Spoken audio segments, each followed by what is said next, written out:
علی سیدنا محمد وعلی آل سیدنا محمد وبارک وسلم۔ کل کی نشست میں ہم نے ایمان باری تعالیٰ، اللہ تعالیٰ کے بارے میں ایمان رکھنے کے متعلق چند ایک ضروری عقیدے یاد کیے۔ آج بھی اسی کے متعلقہ کہ اللہ تعالیٰ کے بارے میں ایک بندے کا کیسا ایمان ہونا چاہیے۔ سب سے پہلے کہ ہم اللہ تعالیٰ پر توحید کے اعتبار سے کس طرح کا ایمان رکھیں گے، توحید کس کو کہتے ہیں اور توحید کے اسلامی شریعت میں کتنے مرتبے ہیں۔ یاد رکھا جائے توحید کے 4 مرتبے ہیں، اور ایک مسلمان جب تک ان 4 مرتبوں کے ساتھ اللہ تعالیٰ پر ایمان نہیں رکھتا اس کی توحید نامکمل ہے۔ پہلا رتبہ کیا ہے کہ اللہ تعالیٰ کے سوا کسی کو واجب الوجود نہ سمجھنا۔ پہلا رتبہ مرتبہ توحید کا کہ اللہ کے سوا کسی کو واجب الوجود نہ سمجھنا، یہ توحید ہے۔ جو کائنات میں کسی کو اللہ کے سوا کسی اور کو واجب الوجود سمجھتا ہے وہ شرک کرتا ہے۔ شرک کے مخالفت یہ عقیدہ ہے کہ اللہ کے سوا کسی کو واجب الوجود نہ سمجھنا۔ دوسرا توحید کا مرتبہ یہ ہے تمام روحانی مادی خالق، مادی زمین و آسمان، ان تمام چیزوں کا خالق اللہ کے سوا کسی کو نہ سمجھنا۔ روحانیت کا خالق بھی اللہ، مادیت کا خالق بھی اللہ، زمین کا خالق بھی اللہ، آسمان کا خالق بھی اللہ۔ جو کچھ ان میں ہے ان تمام کا خالق حقیقتاً اللہ تعالیٰ کو سمجھنا، یہ توحید کا دوسرا مرتبہ ہے۔ تیسرا، آسمان اور زمین کے اندر جو کچھ ہے اس میں تدابیر، تصرف، کٹانا، بڑھانا، توڑنا، جوڑنا، ان میں حقیقتاً ذات باری تعالیٰ کو تصرف کا اختیار کرتے ہوئے سمجھنا، یہ تیسرا مرتبہ ہے۔ اللہ کے سوا کائنات کی کوئی چیز نہ گھٹا سکتا ہے نہ بڑھا سکتا ہے۔ وہ الگ بحث آئے گی کہ اللہ تعالیٰ بندوں کو اختیار دے تو وہ سورج کو موڑ بھی سکتے ہیں، اختیار ہو تو چاند کو توڑ بھی سکتے ہیں۔ حقیقت میں کار ساز اللہ تعالیٰ کی ذات ہے۔ چوتھا مرتبہ توحید کا اللہ کے سوا کسی کو مستحق کے عبادت نہ سمجھنا۔ ہر حال میں، ہر جہت میں عبادت کا مستحق صرف اور صرف ذات باری تعالیٰ ہے، اور وہ ایک اکیلا وحدہ لا شریک ہمارا اللہ ہے۔ آج کی نشست میں یہ معنی بھی سمجھیں گے کہ اللہ تعالیٰ کو اللہ کیوں کہتے ہیں۔ اللہ کو ہم اللہ کہتے ہیں، اب سمجھیں گے کہ اللہ کو اللہ کیوں کہتے ہیں، اور یہ خاص نام اللہ نے اپنی ذات کے لیے کیوں منتخب فرمایا۔ سنو، فرمایا یہ اللہ تعالیٰ کے اسماء ذات میں سے ذاتی اسم پاک ہے جو واجب الوجود اور ہر کمال اور خوبی کا مالک ہونے کے ساتھ دلالت کرتا ہے۔ جب لفظ اللہ بولا جائے، کائنات میں بہت سارے الفاظ اللہ کی صفات کے ہیں، دوسری مخلوق پہ بولے جا سکتے ہیں، لیکن جب ہی بندے کی زبان سے لفظ اللہ نکلتا ہے تو اس کا مطلب کہ وہ ہر خوبی کا مالک وہ ذات اور ہر کمال کی جامع وہ ذات جو کہ از خود اپنے وجود میں قائم ہے، کسی نے اس کو قائم نہیں رکھا۔ اسی طرح صفات کمالیہ، یہ اللہ تعالیٰ کے بارے میں جو کمال کی صفات ہیں جو کسی میں نہیں پائی جاتی، وہ ان کا ذاتی طور پہ مالک ہے۔ ان کی کل تعداد 7 ہے: حیات، قدرت، سمع، بصر، علم، کلام اور ارادہ۔ یہ 7 صفتیں ہیں جو اللہ تعالیٰ کے سوا کسی میں نہیں پائی جاتی۔ یہ اللہ کی ذاتی صفات ہیں۔ حیات، وہ خود زندہ ہے اور دوسروں کو زندہ رکھنے والا ہے، اور وہ سنتا ہے اور دوسروں کو سننے کی طاقت دیتا ہے۔ ہر کوئی سننے والا اللہ کی طاقت کے مطابق سنتا ہے۔ اس کا مرضی ہو تو کان نہ سنے، آنکھ سننا شروع کر دے، اس کی مرضی نہ ہو تو آنکھ نہ دیکھے، کان دیکھنا شروع کر دے۔ اس کی مرضی کے مطابق یہ سارے، ہم سننے کے لیے کان کے محتاج، دیکھنے کے لیے آنکھ کے محتاج، بولنے کے لیے زبان کے محتاج، اللہ وہ ہے جو اس کا بھی محتاج نہیں ہے۔ وہ سنتا بھی ہے، پھر بولتا بھی ہے، لیکن وہ نہ کان سے سنتا ہے نہ زبان سے بولتا ہے۔ قدرت، ہر چیز پر اللہ تعالیٰ کو غلبہ اور قدرت حاصل ہے، اور ارادہ و معشیت، اس کے ارادے کے بغیر پتہ بھی نہیں ہلتا، ایک تنکا بھی ایک جگہ سے دوسری جگہ پہ نہیں جا سکتا۔ علم اللہ کی ذاتی صفت ہے، یعنی ایک لمحے کے لیے ایسا نہیں کہ اللہ ہو تو اس کے پاس علم نہ ہو، وہ علم کا خالق ہے، اس کی ذاتی صفت ہے۔ وہ یہ صفت جس بندے پہ چاہتا ہے اس کا نزول کر دیتا ہے، جتنا علم جس کو وہ دینا چاہے وہ خود ہی عطا کرتا ہے، اسے کسی نے علم نہیں دیا۔ کلام کہ وہ بولتا ہے، اس کا کلام ہے، اور کلام اس کا غیر مخلوق ہے، کلام اس کا مخلوق نہیں۔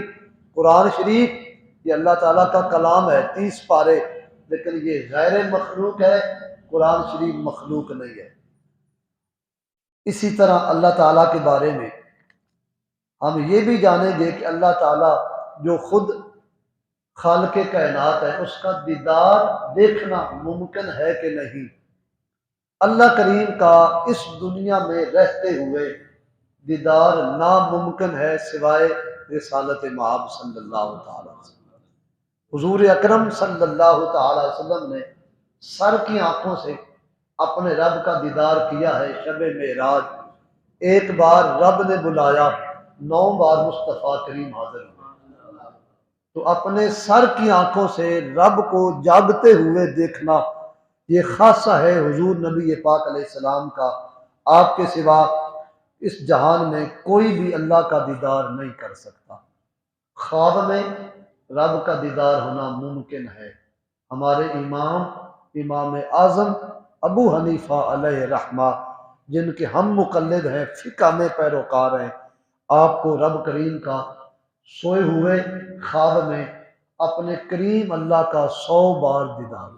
اللہ اکبر، یہ مقام ہے حضرت امام اعظم ابو حنیفہ علیہ۔ نبیوں کو اللہ کا دیدار زیادت ہوئی، لیکن امتیوں میں سب سے زیادہ حضرت امام اعظم ابو حنیفہ کو ہوا۔ آج بھی اللہ کریم کے جلوے ہو سکتے ہیں۔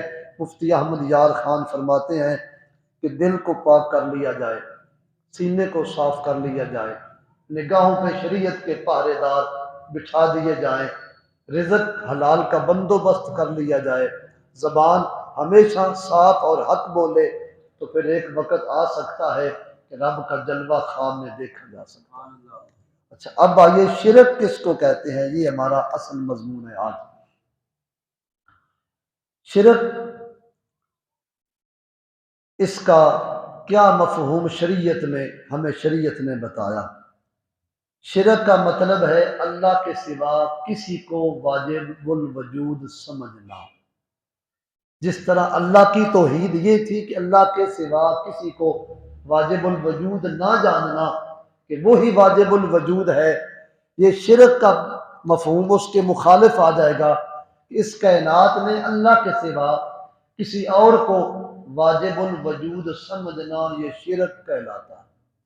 شرک کا بس یہی درجہ ہے، یہی اس کی تعریف ہے کہ اللہ کے سوا کسی نبی، کسی ولی، مخلوق میں کسی مقام، کسی محل، کسی چیز کو واجب الوجود سمجھنا یہ شرک ہے۔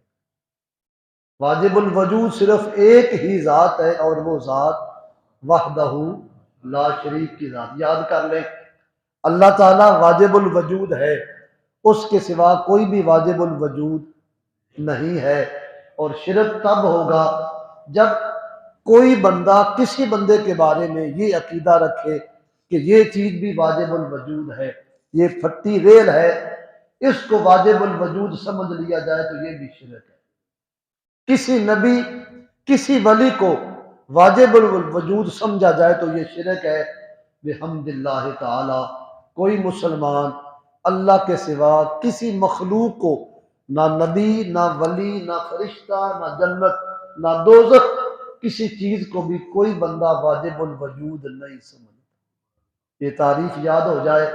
شرک اس کو کہتے ہیں کہ اللہ کے سوا کسی چیز کو واجب الوجود سمجھنا۔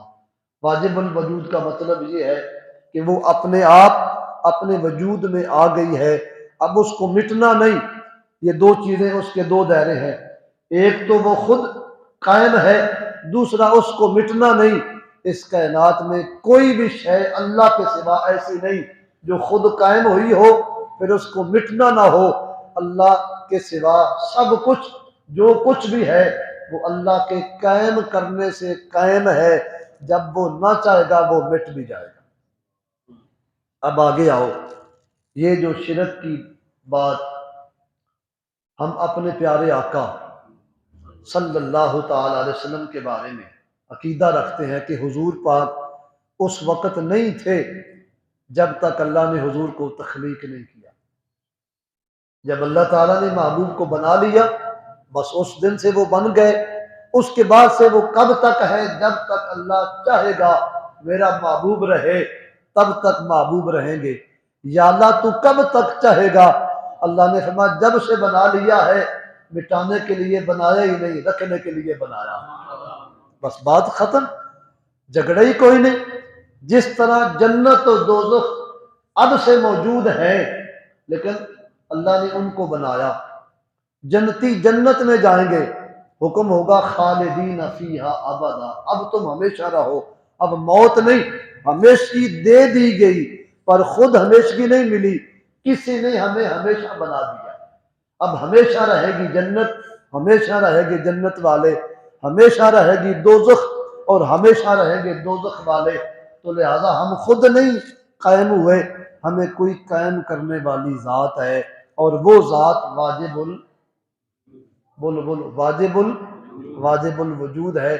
بس یہی شرک کی تعریف ہے۔ ایک بار پھر یاد کر لیں، شرک کا معنی ہے اس کائنات میں اللہ کے سوا کسی کو واجب الوجود سمجھنا، یہ شرک کی تعریف ہے۔ اور یہ جس کو یاد ہو جائے، کوئی بڑے سے بڑا بھی دیوبندی، وہابی یا کسی اور مسلک سے تعلق رکھنے والا آ کے بات کر لے، نہیں ایک قدم نہیں چل سکے، کیونکہ جب یہ ہم نے طے کر لیا کہ اللہ کے سوا ہم کسی کو واجب الوجود سمجھتے ہی نہیں تو پھر شرک ختم ہو گیا۔ رہی عظمتوں کی بات، رہی تعریف کی بات، رہی شانوں کی بات، اللہ اپنی شانوں کا خود مالک ہے، اللہ اپنے بندوں کو شانیں عطا کرتا ہے۔ نبیوں کے پاس جتنی شانیں ہیں وہ ساری کی ساری اللہ تعالیٰ نے ان کو عطا کی ہوئی ہے۔ نبیوں کی ذاتی کوئی شان نہیں، اللہ نے ان کو شانیں بنا کے بھیج دیا۔ جب شانیں دے دی ہیں اب ہمارے لیے کیا حکم ہے؟ ہم ان شانوں کو تسلیم کریں، ان پہ بحث نہ کریں، ان کو اپنے جیسا نہ سمجھے۔ کیوں؟ اللہ نے ان کو رتبہ اور رینک دیا، جو کسی نبی کا اللہ کے یہاں رتبہ مقام ہے، ہمارے چاہنے سے نہ وہ کم ہو سکتا ہے نہ بڑھ سکتا ہے۔ تو یہ عقیدہ توحید آج کی نشست میں بیان ہوا۔ اللہ پاک ہمیں عقیدہ توحید کا نور عطا فرمائے۔